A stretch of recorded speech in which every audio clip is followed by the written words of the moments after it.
Good morning, everyone. This is Jim Myers with Art and Negative Graphics, Vice President here. We normally do 10 minutes with Art and Negative, but we're going to do a little bit longer this time. We got special guests here, Jay Fleming from Jay Fleming Photography.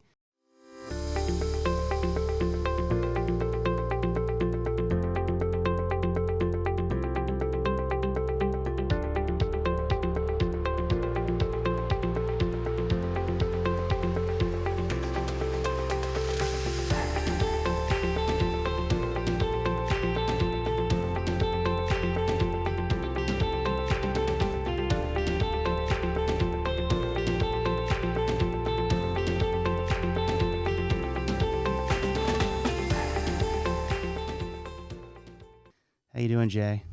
Good, Jim. Thank you. All right. So, wanted to tell everyone how we met. My wife, she bought me a workshop from one of your workshops, and it was a great experience. We went out and took pictures. And how did you start the workshops?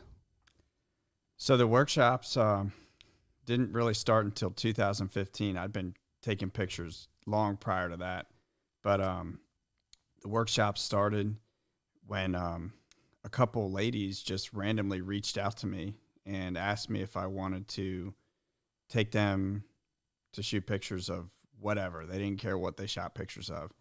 And how they had heard about me was from a waterman on the Eastern Shore working out of Kent Narrows, and they were just randomly walking around the wharf at Kent Narrows, and they asked the guy if they could take pictures of him, and he said sure. And then he asked them if they knew of Jay Fleming, and they didn't, but they looked me up, and then that's how they contacted me. So when they got a hold of me, they basically just said, we want to take pictures of anything. And I said, okay. Well, I didn't really, have much to work with there, but I said, how about we go out to Smith Island? Because I knew we could take pictures of the watermen out there, the Chesapeake Bay watermen, wildlife. There's an amazing pelican colony out there where all these pelicans nest, and you can essentially just go right up to them in the boat. And I knew that I could kind of hire people on the island to help me out with the workshop, in terms of cooking and lodging and that type of thing. So it was an overnight trip, and took them out there for 2 nights. They had an incredible time. And the next year I took more groups out. The following year I took more groups out. I got a bigger boat made for the workshops. Then I started taking more and more people out, and it evolved into a really important part of what I do. And the Annapolis trip that you met me on, we did it out of my new studio in Stevensville, which is right on Kent Island, right across the Chesapeake Bay Bridge. And I did about 8 of those this year. So you were on, I think, one of the first ones of the year, but those were done in August, where we go out to the Bay Bridge and take pictures of the crabbers, the sunrise, the lighthouses, that type of thing. So we're zipping around on the water, taking pictures of whatever we can find. Yeah. That was a great day. It was amazing how the weather was perfect that day. Yeah. And took my stepson with me, and we had a blast. And so that when I was thinking about coming over to your studio, I was like, man, I should probably give him some information about Art Negative, because I know you'd printed the books and so forth. And so I figured, being a salesperson I am, wouldn't hurt. And it worked. Yeah, it worked. Yeah. He gave me some notepads, a magnet to put on my fridge, and I don't know what else he gave me. But hey, I was looking for a local printer, specifically to do my calendar for 2022, because I was kind of tired of using a printer that was, I think they were in California, just an online vendor that I'd found. And the main thing, the quality of the printer that I used was great, but the main issue was the shipping. And I wanted somewhere that I could go and actually physically pick the calendars up and not have to worry about shipping. Because I had about a fourth of my calendars damaged in shipping to the point where they weren't sellable. And I had gotten, I'd gotten my money back from them through a claim with US or UPS. But, I didn't want to have to go through that. And I wanted to have the calendars to sell and, to use as a marketing tool, which I use them for. Yeah. So having a local printer where I could go and do a press check and actually see the whole process of the calendars being produced really added value. And, you know, it was a no brainer. And I've used you guys for a couple other projects too. And it's been great just to be able to go and check everything out. And it's fun working with you too. We really enjoy it. You know, everybody in the shop loves when you come by and everything like that. So we'd like you to talk a little bit about your books. I know that Working the Water was one of your first books, and you tell us a little bit about, you know, how that all came about. So Working the Water was a process that started, I would say, in about 2012. I was shooting pictures for Wooden Boat Magazine. They're a publication out of Maine that is specifically focused on wooden boats. It's like a very niche magazine with a very specific audience. And I was doing a story on the skipjacks that were left working in the Chesapeake Bay. There were about 6 skipjacks working at the time. And through that process, I've kind of became very fascinated with the seafood industry and specifically the watermen on the Eastern Shore. I hadn't yet, you know, gone into the watermen on the Western Shores, mostly just the Eastern Shore. So I was at a Deal Island taking these pictures of the skipjacks. And through that process, I was able to connect with some watermen in Talbot County and take pictures of them hand tonguing for oysters in the Choptank River. So one of the first shoots that I did for this book was actually the image that's published on the cover, 2 watermen in Broad Creek, which is a small tributary to the Choptank, tonguing for oysters. So that was one of the first shoots that I went on specifically for this book, and it ended up being on the cover, but it just worked out perfectly. And from that shoot, I kind of branched out and did some networking with the waterman community, and, you know, got one number from one guy, then got another 2 numbers from another guy, and it just kind of snowballed. And I was able to develop this big list of contacts where I could go shoot these different fisheries whenever I really needed to, when they were in season. Mm-hmm. And it was about a 3.5-year process to collect those images. And in 2016, I published that book. Gotcha. So it was a process, but well worth it. And I consider it to be like a timeless piece on Chesapeake Bay, because, you know, a lot of these older watermen are retiring, passing on. A lot of the boats are gone. Some of the businesses are gone, so on and so forth. I'm curious. So when you reached out to some of these fishermen, how were they, you know, receptive to you, you know, contacting them, or were they like, no, don't bother me? I think some of the guys were pretty reluctant, which I don't blame them. I mean, you know, fishermen, they're under a lot of pressure from regulation and, you know, environmentalists and stuff like that. So they're pretty reluctant to necessarily show what they're doing to the general public. Mm-hmm. But the fact that I was coming, you know, my contact information was coming from other people in the industry kind of helped segue me into having a good, you know, working relationship with them. And, you know, ultimately the book really evolved into a storytelling tool for the whole seafood industry. So it was kind of like a marketing tool to promote Maryland seafood in a lot of ways, to like tell, and Virginia seafood too, because it's Chesapeake, the whole Chesapeake Bay. Yeah.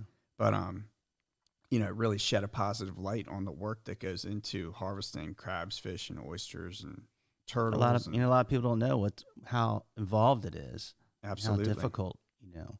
It's a tough industry. They work very hard. Yeah. Yeah, it's not easy.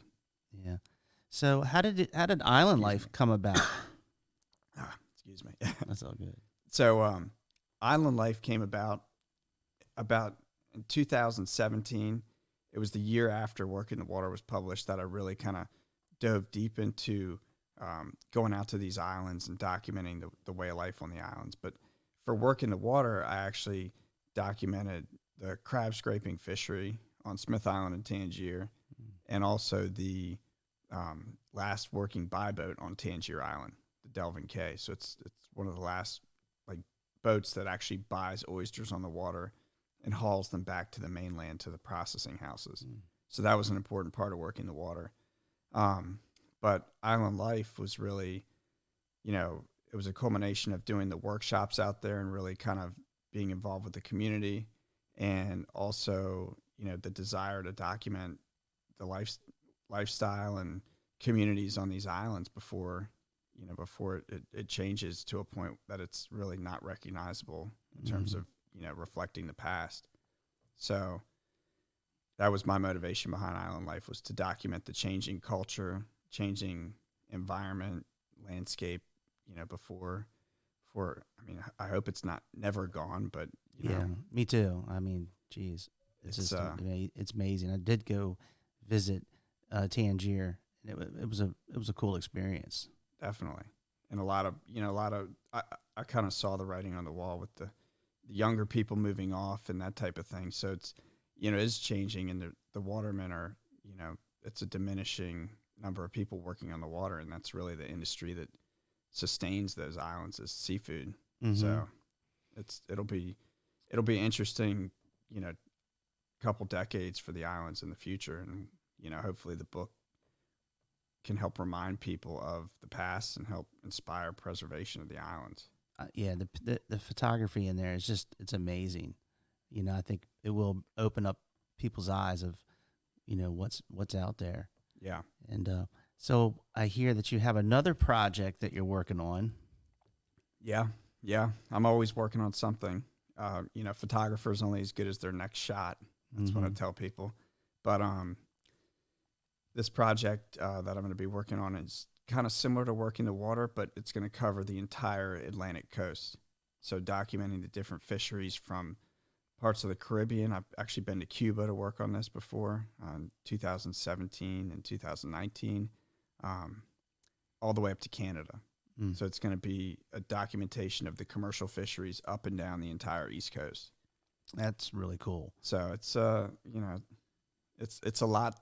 It's a lot to do. It's a lot of traveling, but I love it, and you know, I think it's a good time for me to kind of branch out and expand my market a little bit, and also see some new things. And, you know, going back to the workshops, I'm going to do workshops along the way at these different locations where I'm shooting. So I'll go in and, you know, take pictures. Like, for instance, up in Maine, I did a workshop this fall on Vinyl Haven Island, which is a place that I've been to before, and I had some contacts up there. So I was able to kind of, you know, do the same thing I did on Smith Island, where I, you know, got lodging, people to cook for us, and, you know, was able to hire people to help me on the workshops. So doing the workshops kind of helps fund my, you know, my books. Yeah. In a way, and legitimizes me being away for a month and taking pictures. Exactly. So do you have a plan of when you want to launch the book? A date? I don't want to set, you know, set a deadline and not, not be able to make it. But I would say within about 5 years. So I've already done a little bit for this next book, for this Atlantic seafood book. I went out scalloping for 8 days in 2019. Out of Seaford, Virginia. We're actually scalloping off Cape May, New Jersey. That was a wild trip. Shot a ton of pictures because we were out there for 8 days. There's really not much to do besides cutting scallops and chatting with the crew, and that's it. And went out shrimping a couple times. Went out trawling for jellyfish in Georgia. That was really cool last year. Oh, wow. Been lobstering up in Maine. Been lobstering in Canada.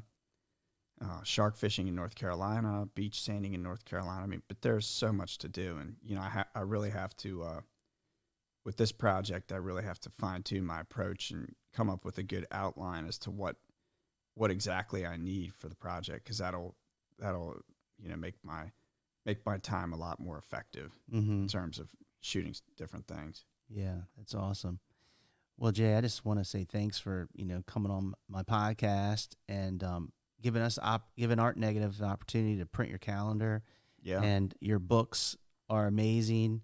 And I think, you know, whoever's listening to this can go to jfleming.com, order your books. Jay Fleming Photography. jflemingphotography.com. Thank you. Jay Fleming, I will say there's another photographer out there whose name's Jay Fleming. Oh, really? And he's like a wedding photographer in Connecticut. Uh-huh. And my email address is JAYP with my middle initial, pen for PNN, Fleming at gmail.com.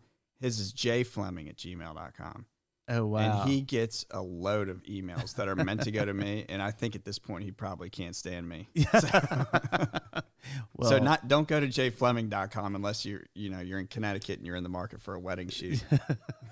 that's awesome. So, yeah.